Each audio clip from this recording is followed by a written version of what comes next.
Hello நண்பர்களே, வணக்கம். இன்றைக்கி நம்ம பார்க்க போகிற பதிவு என்ன அப்படின்னு பார்த்தீங்கன்னா, இன்றைக்கி கார்த்திகை மாதம் முதல் திங்கட்கிழமை. இன்றைக்கி நீங்கள் சோமவார விரதம் சிவனுக்கும் சரி, சிவனுக்கு மட்டும்தான் இருக்கணுமான்னு கேட்டால் அப்படி இல்லை, சிவனுக்கும் இருக்கலாம், முருகனுக்கும் சேர்ந்து நீங்கள் இருக்கலாம். இன்றைக்கி இருக்கிறது நீங்கள் ரொம்பவும் சிறப்பு வாய்ந்தது. இந்த திங்கட்கிழமை வரக்கூடிய இந்த சோமவார விரதம் சிவனுக்கு ரொம்பவும் பிரசித்தி பெற்றது. நீங்கள் எல்லாருமே கேள்விப்பட்டிருப்பீங்க. இன்றைக்கி நம்ம என்ன மாதிரியான ஒரு பூஜை செய்கிறதன் மூலமாக உங்களோட பாவங்கள்லாம் நீங்கி உங்களுக்கு வேண்டிய பலன்கள் கிடைக்கும்னு சொல்லிட்டு நம்ம இந்த வீடியோவில் பார்க்கலாம்.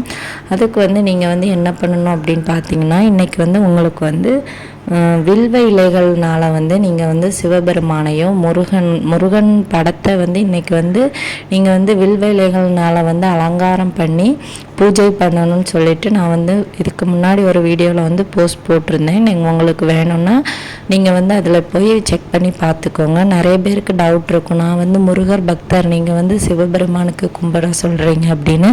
சிவனும் முருகனும் வேறு கிடையாது, எல்லா கடவுளுமே ஒன்று தான். அதனால் நீங்கள் சிவபெருமானுக்கும் பண்ணலாம், முருகருக்கும் இதை பண்ணலாம்.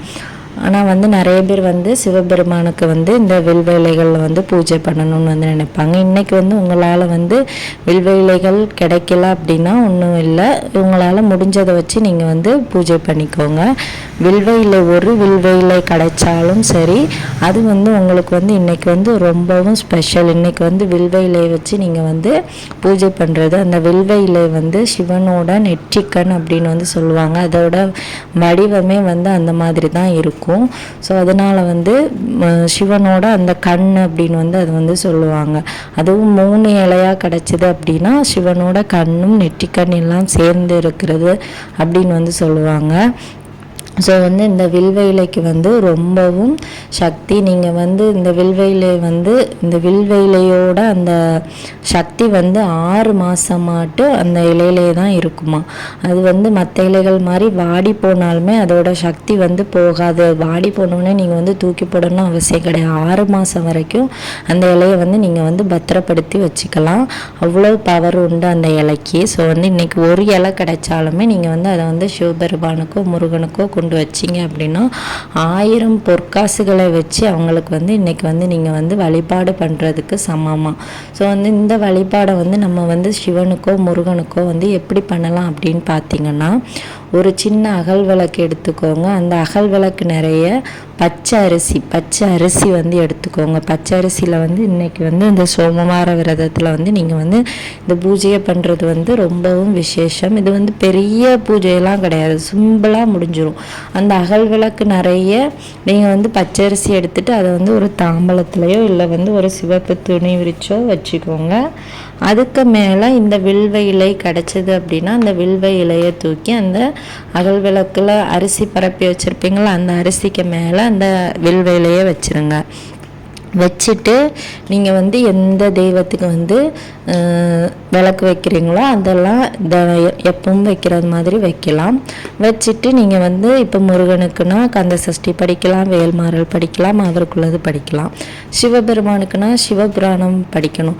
அதுக்கப்புறமா நீங்கள் இப்போ சிவபெருமானுக்காக இதை வைக்கிறீங்க அப்படின்னா அந்த வில்வ இலைக்கு மேலே சிவசிவா அப்படின்னு எழுதிக்கோங்க. சிவசிவான்னு சொல்லும்போதே உங்களோட சகல கஷ்டங்களும் நீங்கிரும்.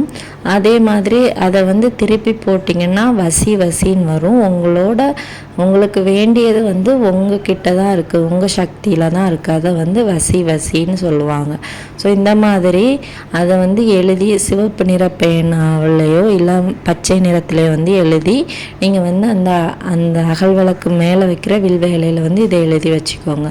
இப்போ முருகருக்காக வைக்கிறீங்க அப்படின்னா ஓம் அது மட்டும் போட்டால் போதும்.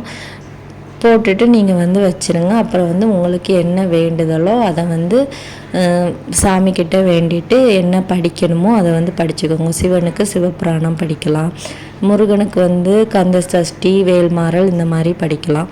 படிச்சுட்டு உங்களோட வேண்டுதலை வந்து கேட்டுருங்க. இன்றைக்கி 4 to 6:30 டைம்குள்ளே வந்து நீங்கள் வந்து இதை வந்து பண்ணணும்.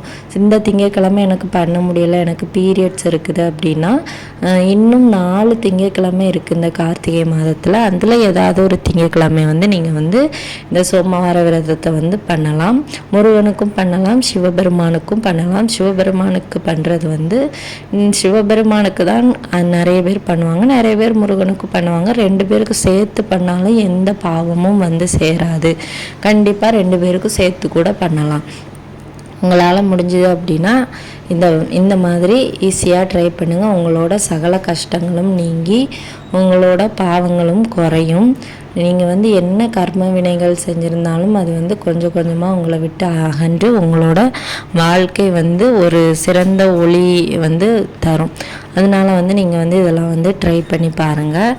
நம்பிக்கை இருக்கிறவங்களுக்கு கண்டிப்பாக கடவுள் இருக்கிறார், நம்பிக்கை இல்லாதவங்களுக்கு கடவுளே இருப்பார். அதுதான் உண்மை. கண்டிப்பாக வந்து கடவுளை நம்புங்க, அவர் நம்மளை கையே விட மாட்டார். நம் சொந்த கடவுளாகிய கந்த கடவுள் நம் அனைவரையும் காப்பாற்றுவார். இந்த வீடியோவின் பதிவை பார்த்ததற்கு மிக்க நன்றி. மறக்காமல் நான் சொன்னதை ட்ரை பண்ணி பாருங்கள், உங்களோட சகல கஷ்டங்களும் நீங்கும். இந்த வீடியோவின் பதிவை பார்த்ததற்கு மிக்க நன்றி.